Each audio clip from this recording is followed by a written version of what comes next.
নমস্কার বন্ধুরা, রিমি কুকিং ব্লগে আজকে একটা নতুন রেসিপি নিয়ে চলে এসেছি। আপনাদের সবাইকে স্বাগত। আপনাদের আশা করি খুব ভালো লাগবে। আজকের রেসিপিটা হলো বাঁধাকপির মাঞ্চুরিয়ান। তো রেসিপিটা ভালো লাগলে একটা লাইক, কমেন্ট, একটা শেয়ার করে দেবেন আর চ্যানেলটি সাবস্ক্রাইব করে দেবেন। আর পাশের যে ঘন্টিটি আছে ওটা ক্লিক করে দেবেন, তাহলে নতুন নোটিফিকেশান। আর নিয়ে এলাম আপনাদের কাছে বাঁধাকপির মাঞ্চুরিয়ান, একটা নতুন রেসিপি। দেখুন, ভালো লাগবে। এইটা হলো বাঁধাকপির মাঞ্চুরিয়ান। এবার স্টার্ট করছি। এটা হলো বাঁধাকপি নিয়েছি, কেটে কুচিয়ে নিয়েছি। তার সাথে গ্রেভির জন্য পেঁয়াজ, ক্যাপসিকাম নিয়েছি, এখানে রসুন কুচি, আদা কুচি, কাঁচা লঙ্কা কুচি নিয়েছি। আর এইটা হলো যেটা বাঁধাকপিটা আমি করব, তার জন্য বাঁধাকপি নিয়েছি, তার সঙ্গে রসুন কুড়ে নিয়েছি, খানিকটা রসুন কোড়া দিলাম, তার সাথে আদা কোড়া দিলাম বাঁধাকপির মধ্যেই, আর কাঁচা লঙ্কা কুচিয়ে রেখেছি, সেই কাঁচা লঙ্কা কুচোনোটাও দিয়ে দিচ্ছি।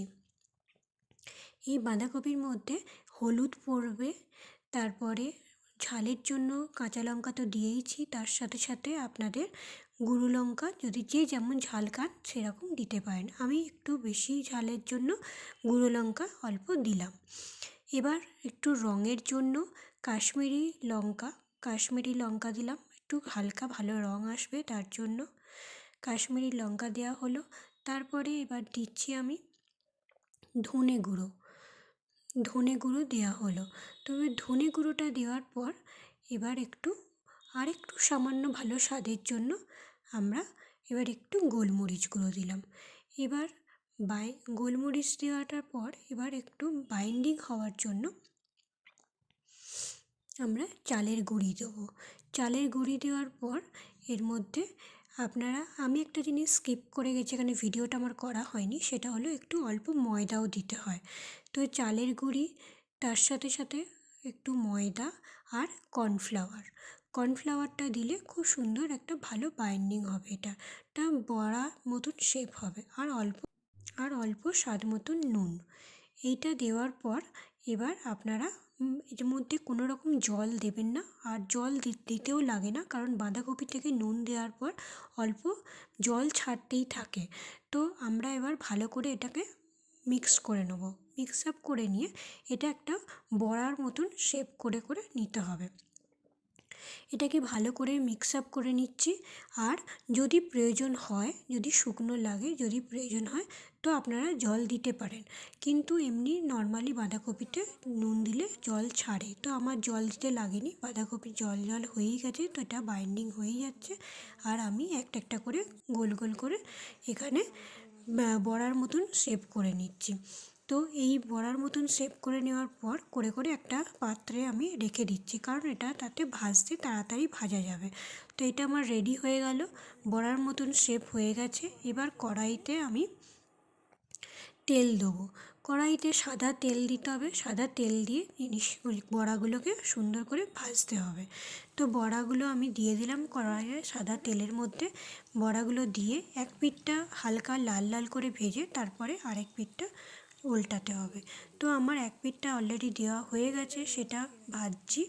এবার আস্তে আস্তে আমার এগুলো হালকা করে নিচে কড়াতে লেগেও যায়, তো আমি হালকা করে খুন্তি দিয়ে এটা নড়িয়ে নড়িয়ে নিচে থেকে বড়াগুলোকে তুলে দিচ্ছি, যেগুলো একটু একটু লেগে যাচ্ছে। এটা পুরোপুরি ভাজা হয়ে গেলে অটোমেটিক্যালি কড়া থেকে ছেড়েও যায়। তো এটা ভাজা হয়ে যাচ্ছে, তাই জন্য একটু একটু করে আমি খুন্তি দিয়ে নেড়ে দিচ্ছি। তো এটা বড়াগুলো কড়া থেকে আলাদাও হয়ে যাচ্ছে। তো এটা আমার হয়ে গেছে, দু পিঠই ভাজা হয়ে গেছে লাল লাল করে। এবার আমি তুলে নিচ্ছি। দেখুন, হালকা করে এক পিঠ হয়ে যাচ্ছে, আরেক পিঠ উল্টে দিচ্ছি। তো এইভাবে লাল লাল করে ভেজে বড়ার শেপ করে তুলে নিতে হবে। এগুলো বড়াগুলো ভেজে ভেজে নিয়ে লাল লাল করে ভাজা হয়ে গেলে এবার একটা পাত্রে আমি তুলে নিচ্ছি বড়াগুলো। এগুলো দেখতেও এমনি বড়ার মতন শুধুও খেতে পারেন, আবার আমি মাঞ্চুরিয়ানের গ্রেভি বানাবো, সেই গ্রেভি দিয়েও খুবই সুন্দর লাগবে। এটা একটা নতুন রেসিপি। এখন শীতকাল, বাঁধাকপি তো এখন ফুলকপি, বাঁধাকপি এখন শুধুই তরকারি যে করতে হবে তার কোনো ব্যাপার নেই। এটা দিয়ে আপনি মাঞ্চুরিয়ানও করে খেতে পারেন। আমরা সাধারণত মাঞ্চুরিয়ান, এটা দেখুন একটা বাটি আমার হয়ে গেছে। আরেক বাটি এখানে আরেকটা আমি কড়াইতে দিয়ে দিয়েছি আরেকবার। তো এগুলোও ভাজা হোক, ভাজা হয়ে গেলে এবার উল্টে পাল্টে লাল লাল করে নিয়ে ভাজা হয়ে গেলে তুলে নেব। এইখানে তুলে নিয়েছি দেখেছেন। এবার কড়াইতে গ্রেভির জন্য আমি রসুন কুচি দিলাম, ওই তেলেতেই রসুন কুচি, আদা কুচি আর কাঁচা লঙ্কা কুচি দিয়ে দেবো। দিয়ে এবার আমি হালকা করে রসুন, আদা, কাঁচা লঙ্কাটা হালকা করে নেড়ে নেবো। বেশি ভাজার দরকার নেই, জাস্ট হালকা নেড়ে নিয়ে এর মধ্যে পেঁয়াজ কুচি আমি দিয়ে দেবো। দেখুন পেঁয়াজ কুচি দিয়ে দিলাম। এরবারে আমি পেঁয়াজটা হালকা নেড়ে নিয়ে, এগুলো বেশি কোনোটাই লাল লাল করে বেশি ভাজা হবে না, হালকা হালকা ভাজা হবে। এগুলো হালকা হালকা ভাজার পর আবার আমি এর মধ্যে ক্যাপসিকামটাও দিয়ে দেবো। দেখুন এখন শীতকাল, এখন সব বাঁধাকপি ফুলকপি সবসময়ই পাওয়া যাচ্ছে। তো সবসময় যে আমরা তরকারি করেই খেতে হবে নানান রকম রেসিপিও করা যায়, শুধু খেতে হবে তার কোনো মানে, নানান রকম রেসিপি করা যায়। যেমন আমি বাঁধাকপি দিয়ে আজকে মাঞ্চুরিয়ান করলাম, এরকম আপনারাও করে খেতে পারেন। এটা একটা নতুন স্বাদের নতুন রকম রেসিপি, এটা আপনাদের ভালোই লাগবে। মাঞ্চুরিয়ান আমরা সাধারণত মাংসরই খেয়েছি। তো এটার স্বাদ মতন একটু চিনিও দেবেন ভাজাগুলোতে, তাতে কী হবে চিনিটা দিলে একটা খুব সুন্দর স্বাদ আসে। তারপরে এখানে আমি টমেটো সস দিলাম। আপনার পরিমাণ মতন টমেটো সস আমি মোটামুটি 1.5 চামচের মতন টমেটো সস দিলাম। তারপরে এখানে ঝালটা যে যেমন খায় তার মতন আমি যেমন রেড চিলি সস দেবো। রেড চিলি সসটা দিয়ে এখানে মোটামুটি 1 চামচ কি 1.5 চামচের মতন আপনারা রেড চিলি সস দিতে পারেন। যে যেমন ঝাল খান সেরকম অনুযায়ী আপনি দিতে পারেন। যেমন এখানে আমি 1.5 চামচ রেড চিলি সস দিলাম। এবার এখানে মেন যেটা দরকার সেটা হলো সয়া সস। মাঞ্চুরিয়ানে সয়া সসটা অবশ্যই দিতে হবে। তো সেই জন্য আমি সয়া সস এখানে দিয়ে দিলাম 2 চামচের মতন। সয়া সসটা দেওয়ার পর এবার আমি আর কিছু লাগবে না, কোনো রকম সসই লাগবে না। এবার আমি হালকা করে নেড়ে নেব। নেড়ে নিয়ে জাস্ট একটু গ্রেভিটা ফুটে আসবে এবং সসগুলো আপনার পেঁয়াজ আর ক্যাপসিকামের সঙ্গে একটু মাখা মাখা মতন হয়ে যাবে। তারপরে এবার আমি পরের যেটা দেওয়ার সেটা আমি দেবো। যেমন একটু সামান্য নুন দেবো, কারণ সসেতে অলরেডি নুন দেওয়াই থাকে, তাই বেশি নুন দেওয়ার দরকার নেই। খুব অল্প সামান্য নুন দেবো। দিয়ে হালকা করে নেড়ে নিয়ে এর মধ্যে লাস্ট যেটা দিতে হবে সেটা হলো গোলমরিচ।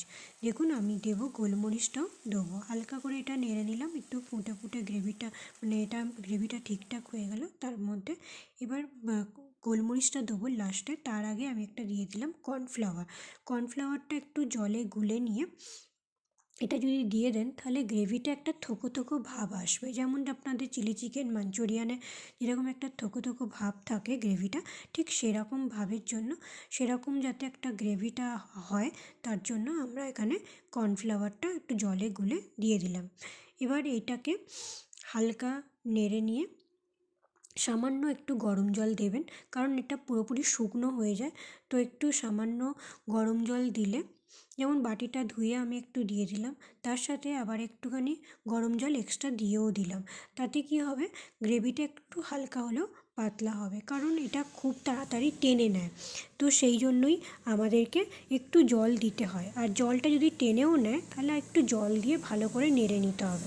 তাতে কি হবে আপনার গ্রেভিটা খুব সুন্দরভাবে ভালোভাবে হবে। কারণ এরপরে বড়াগুলো দিয়ে হালকা ফোটাতে হবে, যাতে গ্রেভিটার সাথে বড়াগুলো খুব ভালোভাবে, যেমন বড়াগুলো এখন দিয়ে দিলাম, গ্রেভিটার সাথে বড়াগুলো যাতে খুব ভালোভাবে বড়াগুলোর মধ্যে গ্রেভিটা একটু ঢোকে, নরম হয়ে যায়। তো তার জন্য খুব সুন্দর একটু সামান্য জল দিতেই হয়, যাতে ফুটলে গ্রেভিটার সাথে এটা খুব ভালোভাবে মিশে যাবে।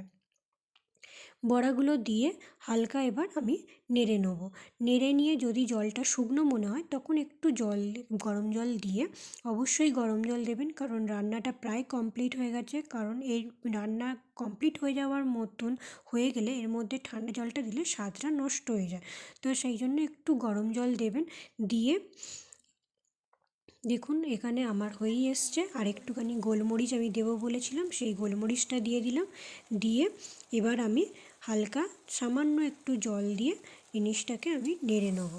তাতে কি হবে দেখুন অলরেডি শুকনো শুকনো হয়ে আসছে, তাই জন্য একটু সামান্য জল দিলাম, দিয়ে এটাকে ভালো করে ফুটিয়ে নিয়ে ব্যাস রান্না কমপ্লিট হয়ে যাবে। আর এখানে কিচ্ছু করার নেই, জাস্ট এইটুকুই রান্না, খুবই সিম্পল এবং খুবই সাধারণ, খুবই ভালোভাবে তাড়াতাড়ি হয়ে যায় এবং কিন্তু খেতে দুর্দান্ত হয়। আপনারা একবার করে দেখুন, আপনাদের অবশ্যই ভালো লাগবে। আর ভালো লাগলে রেসিপিটা অবশ্যই একটা লাইক, কমেন্ট আর শেয়ার করে দেবেন। Thank you. আর এটা হলো ফাইনাল, খুবই সুন্দর লাগছে দেখুন আপনার।